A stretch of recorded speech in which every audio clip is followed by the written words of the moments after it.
అట్లాగే అటు ఆయన ఈడీ ఆయన చెప్పడు, ఇటు ఈయన చెప్పడు, పొంగులేటి చెప్పడు. ఏం దొరికిందా అంటే ఎన్ని వందల కోట్లు దొరికినాయి, ఎక్కడ పోతున్నాయి ఇవన్నీ, ఎక్కడ పోతున్నాయో మాకు తెలుసు. నీళ్ళేమో చంద్రబాబుకు, నిధులేమో రాహుల్ గాంధీకి, తెలంగాణ ప్రజలకు మాత్రం బూడిద. చేసిందేంది 20 నెలల్లో?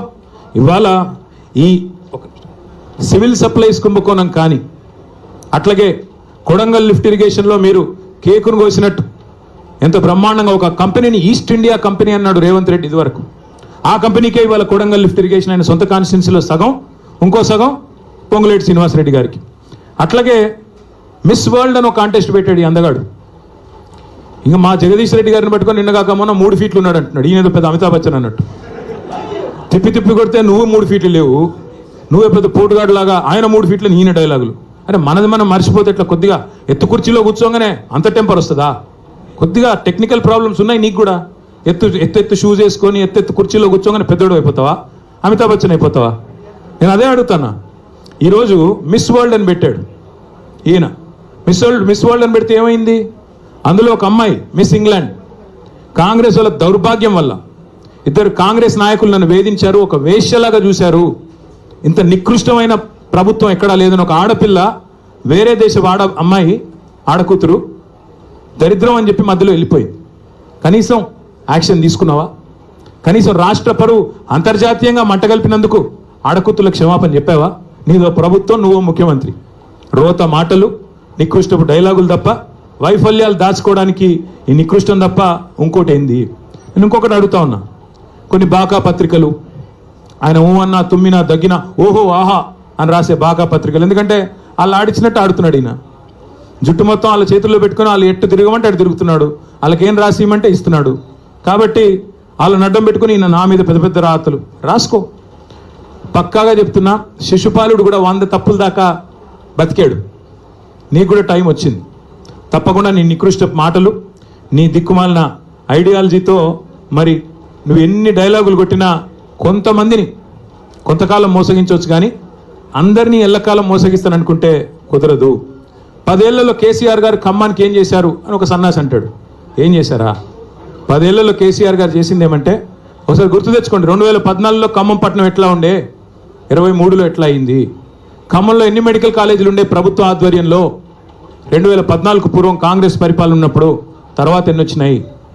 ఖమ్మంలో ఐటీ హబ్ ఉండేదా? ఖమ్మంలో రోడ్లు ఎట్లా ఉండేది?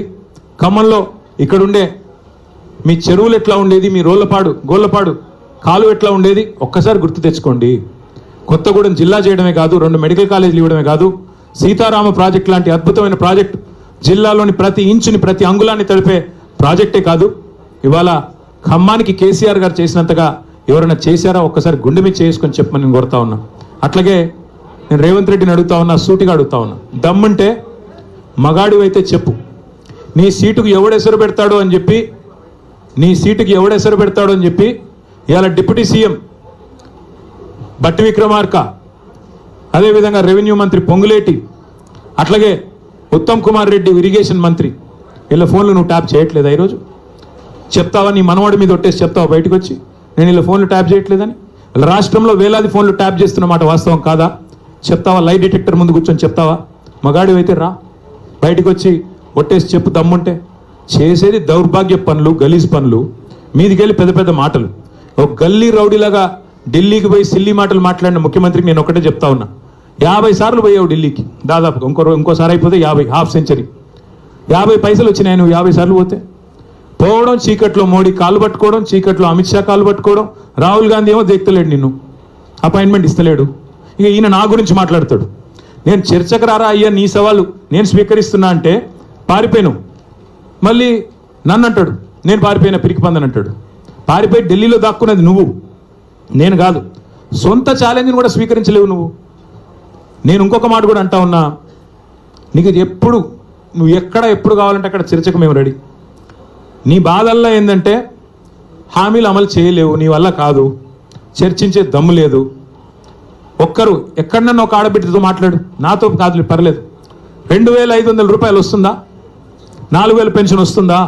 తులం బంగారం వస్తుందా? నువ్వే కదా డైలాగ్ కొడుతీవి. కేసీఆర్ ఉన్నప్పుడు కళ్యాణ లక్ష్మి పెళ్ళైన 2 నెలలకు వస్తుంది, నేను లగ్న పత్రిక పెట్టుకోగానే ఇస్తా అని చెప్తీవి కదా. ఎక్కడన్నా ఒక్కరికి వచ్చిందా? అందుకే ప్రజలకు కూడా నేను విజ్ఞప్తి చేస్తా ఉన్నా, ఈ పనికిమాలిన వితండవాదాలు పట్టించుకోబాకండి. అట్లాగే